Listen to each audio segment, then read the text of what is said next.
Yes, coming very fast. I know you have a quick ear, said Dot, placing her hand upon her heart and evidently talking as fast as she could to hide its palpitating state, because I have noticed it often, and because you were so quick to find out that strange step last night, though why you should have said I was very well.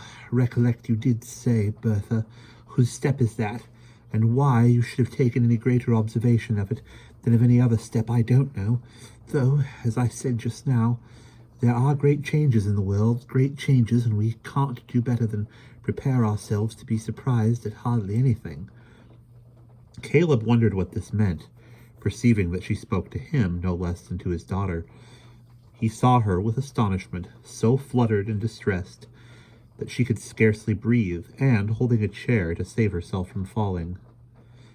"They are wheels indeed," she panted, "coming nearer, nearer, very close, and now you hear them stopping at the garden gate, and now you hear her step outside the door, the same step, Bertha, is it not? And now—" She uttered a wild cry of uncontrollable delight, and running up to Caleb, put her hands upon his eyes as a young man rushed into the room, flinging away his hat in the air, came sweeping down upon them. "Is it over?" cried Dot. "Yes." "Happily over?" "Yes." "Do you recollect the voice, dear Caleb? Did you ever hear the like of it before?" cried Dot. "If my boy in the golden South Americas was alive," said Caleb, trembling. "He is alive!" shrieked Dot, removing her hands from her eyes and clapping them in ecstasy. "Look at him! See where he stands before you, healthy and strong, your own dear son, your own dear living brother, Bertha!" The carrier, entering, stared back, and well he might, to find himself in such good company. "Look, John," said Caleb exultingly. "Look here. My own boy, from the gold South Americas. My own son, him that you fitted out and sent away yourself, him that you were always such a friend to." The carrier advanced to seize him by the hand, but recalling, as some feature in his face awakened a remembrance of the deaf man in the cart, said, "Edward, was it you?" "Now tell him all," cried Dot. "Tell him all, Edward, and don't spare me, for nothing shall make me spare myself in his eyes ever again." "I was the man," said Edward. "And could you steal disguised into the house of your old friend?" rejoined the carrier. "There was a Frank boy once, how many years is it, Caleb, since we heard that he was dead, and had it proved, we thought, who never would have done that?"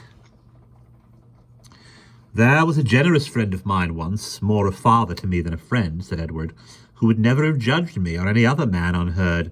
You were he, so I am certain you will hear me now." The carrier, with a troubled glance at Dot, who was kept far away from him, replied, "Well, that's but fair, I will. You must know that when I left here, a boy," said Edward, "I was in love, and my love was returned. She was a very young girl, who perhaps, you may tell me, didn't know her own mind, but I knew mine, and I had a passion for her." "You had?" exclaimed the carrier. "You?" "Indeed I had," returned the other, "and she returned it. I have ever since believed she did, and now I am sure she did." "Heaven help me," said the carrier, "this is worse than all." "Constant to her," said Edward, "and returning full of hope, after many hardships and perils, to redeem my part of our old contract, I heard, 20 miles away, that she was false to me, that she had forgotten me, and had bestowed herself upon another and a richer man. I had no mind to reproach her, but I wished to see her and prove beyond dispute that this was true. I hoped she might have been forced into it against her own desire and recollection. It would be small comfort, but it would be some, I thought, and on I came, that I might have the truth, the real truth, observing freely for myself, and judging for myself without obstruction, on the one hand, of presenting my own influence, if I had any, before her on the other. I dressed myself unlike myself, you know how, and waited on the road, you know where. You had no suspicion of me, and neither had she," pointing to Dot. until I whispered in her ear at that fireside, and she so nearly betrayed me. But when she knew that Edward was alive and had come back, sobbed Dot, now speaking to herself. She had burned to do so all through the narrative, and when she knew his purpose, she advised him by all means to keep his secret close, for his old friend John Peerybingle was much too open in his nature, and too clumsy in all artifice, being a clumsy man in general, said Dot, half laughing and half crying, to keep it for him. And when she, that's me, John, sobbed the little woman, told him all, and how his sweetheart had believed him to be dead, and how she had at last been overpersuaded by her mother into a marriage which the silly dear old thing called advantageous, and when she, that's me again, John, told him they were not yet married, though close upon it, and that it would be nothing but a sacrifice if it went on, for there was no love on her side, and when he went nearly mad with joy to hear it, then she, that's me again, said she would go between them, as she had often done before in old times, John, and would sound his sweetheart to be sure. That's what she, me again, John, said again, and thought was right, and it was right, John, and they were brought together, John, and they were married, John, an hour ago, and he is the bride, and Gruff and Tackleton may die a bachelor, and I'm a happy little woman, may God bless you. Amid the tumult of emotions in his breast, the honest carrier had stood confounded. Flying now toward her, Dot stretched out her hand to stop him, and retreated as before. No, John, no, hear all. Don't love me any more, John, till you've heard every word I have to say. It was wrong to have a secret from you, John. I'm very sorry. I didn't think it any harm till I came and sat down by you on the little stool last night. But when I knew by what was written on your face that you had seen me walking in the gallery with Edward, and when I knew what you thought, I felt how giddy and how wrong it was. But, oh, dear John, how could you? Could you think so? Little woman, how she sobbed again. John Peerybingle would have caught her in his arms, but no, she wouldn't let him. Don't love me yet, please, John. Not for a long time yet. When I was sad about this intended marriage, dear, it was because I remembered May and Edward, such young lovers, and knew that her heart was away from Tackleton. You believe that now, don't you, John? John was going to make another rush at this appeal, but she stopped him again. No, please. No, keep there, please, John. When I laugh at you, as I sometimes do, John, and call you clumsy, and a dear old goose, and names of that sort, it's because I love you, John, so well, and take such pleasure in your ways, and wouldn't see you altered in the least respect to have you made a king tomorrow. Hoorah! Said Caleb with unusual vigor. My opinion. And when I speak of people being middle-aged and steady, John, and pretend that we are a humdrum couple, going on in a jog-trot sort of way, it's only because I'm such a silly little thing, John, that I like sometimes to act as a kind of play with baby, and all that, and make believe. She saw that he was coming and stopped him again, but she was very nearly too late. No, don't love me for another minute or two, if you please, John. What I want most to tell you, I have kept to the last, my dear, good, generous John. When we were talking the other night about the cricket, I had it on my lips to say that at first I did not love you quite so dearly as I do now. When I first came home here, I was half afraid that I mightn't learn to love you every bit as well as I hoped. But I prayed I might, being so very young, John. But, dear John, every day and hour I loved you more and more. And if I could have loved you better than I do, the noble words I heard you say this morning would have made me, but I can't. All the affection that I had, it was a great deal, John. I gave you as well you deserved. Long, long ago, and I have no more to give. Now, my dear husband, Take me to your heart again. That's my home, John, and never, never think of sending me to any other. You never will derive so much delight from seeing a glorious little woman in the arms of a third party as you would have felt if you had seen Dot run into the carrier's embrace. It was the most complete, unmitigated, soul-fraught little piece of earnestness that you ever beheld in all your days. You may be sure the carrier was in a state of perfect rapture, and you may be sure Dot was likewise, and you may be sure they all were, inclusive of Miss Slowboy, who wept copiously for joy and wishing to include her young charge in the general interchange of congratulations, handed round the baby to everybody in succession as if it were something to drink. But now the sound of wheels was heard again outside the door, and somebody exclaimed that Gruff and Tackleton were coming back. Speedily that worthy gentleman appeared, looking warm and flustered. "Why, what the devil's this, John Peerybingle?" said Tackleton. "There's some mistake. I appointed Mrs. Tackleton to meet me at the church, and I'll swear I passed her on the road on the way here. Oh, here she is. I beg your pardon, sir. I haven't the pleasure of knowing you, but if you could do me a favour to spare this young lady, she has rather a particular engagement this morning." "But I can't spare her," returned Edward. "I couldn't think of it." "What do you mean, you vagabond?"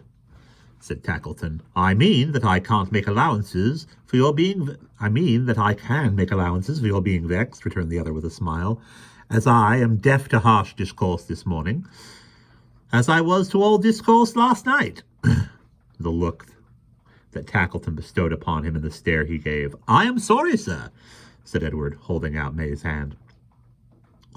left hand, and especially the third finger, "that the young lady can't accompany you to church, but as she has been there once this morning, perhaps you'll excuse her." Tackleton looked at the third finger and took a little piece of silver paper, apparently containing a ring, from his waistcoat pocket. "Miss Slowboy," said Tackleton, "will you have the kindness to throw that in the fire? Thank ye."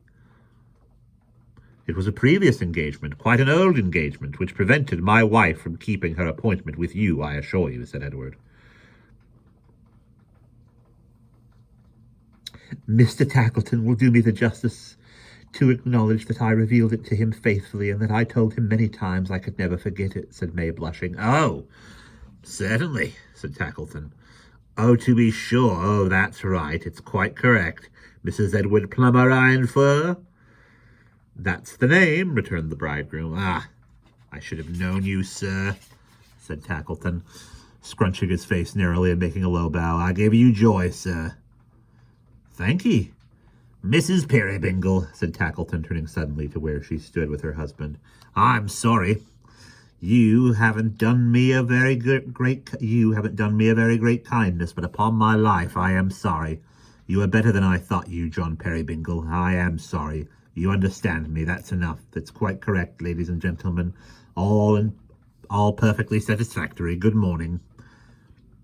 And with these words, he carried it off, and carried himself off too, merely stopping at the door to take the flowers and favors from his horse's head, and to kick that animal once in the ribs as a means of informing him that there was a screw loose in his arrangements.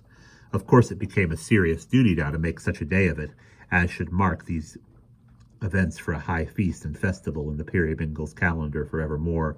Accordingly, Dot went to work to produce such an entertainment as should reflect undying honor on the house and on everyone concerned, and in a very short space of time she was up to her dimpled elbow in flour, and whitening the carrier's coat every time he came near her by stopping him to give him a kiss.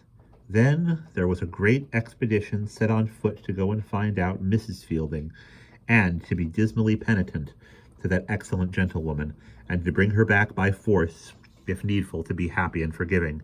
And she very soon had her gloves on, and was on her way to John Peerybingle's in a state of unimpeachable geniality, with a paper parcel at her side containing a cap of state, almost as tall and quite as stiff as a mitre. Then there were Dot's father and mother to come in another little chaise, and they were behind their time, and fears were entertained, and there was much looking out for them down the road, and Mrs. Fielding always would look in the wrong and morally impossible direction, and being appraised thereof, hoped she might take the liberty of looking where she pleased. At last they came, a chubby little couple, joggling along in a snug, comfortable little way that quite belonged to the Dot family, and Dot and her mother side by side were wonderful to see. They were so like each other. Then Dot's mother had to renew her acquaintance with May's mother, and May's mother always stood in her gentility, and Dot's mother never stood on anything but her active little feet. And old Dot, so to call Dot's father, I forgot it wasn't his right name, but never mind, took liberties and shook hands at first sight and seemed to think a cap but so much starch and muslin, and didn't defer himself at all to the indigo trade, but said there was no help for it now, and in Mrs. Fielding, summing up, was a good-natured kind of man, but coarse, my dear.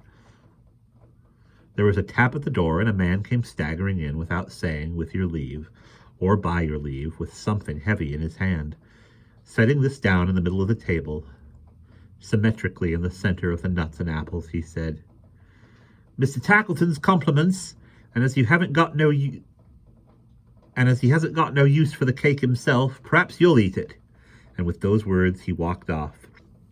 There was some surprise among the company, as you can imagine.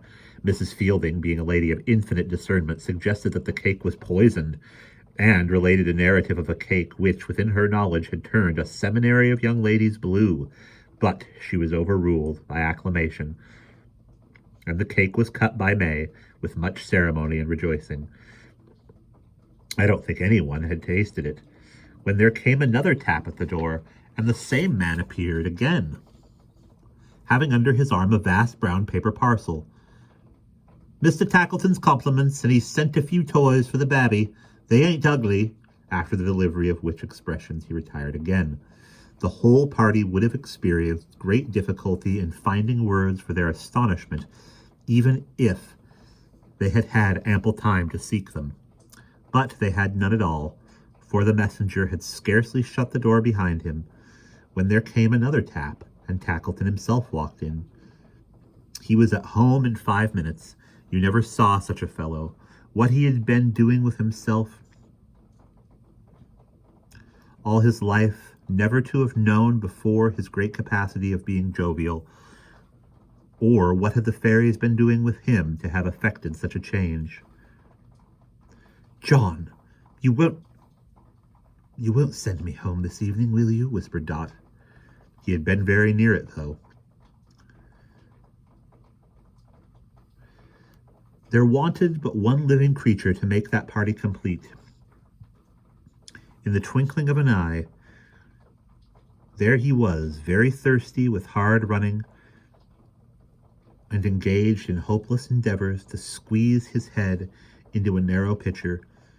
He had gone with the cart to its journey's end, very much disgusted with the absence of his master, and stupendously rebellious to the deputy after lingering about the stable for some little time, vainly attempting to incite the old horse to the mutinous act of returning on his own account. He had walked into the tap room and laid himself down before the fire, but suddenly yielding to the conviction that the deputy was a humbug and must be abandoned, he had got up again, turned tail, and come home. Hark how the cricket joins the music with its chirp, chirp, chirp, and how the kettle hums. But what is this? Even as I listen to them blithely and turn toward Dot for one last glimpse of the little figure very pleasant to me, she and the rest have vanished into the air. I am left alone. A cricket sings upon the hearth. A broken child's toy lies upon the ground, and nothing else remains. The end.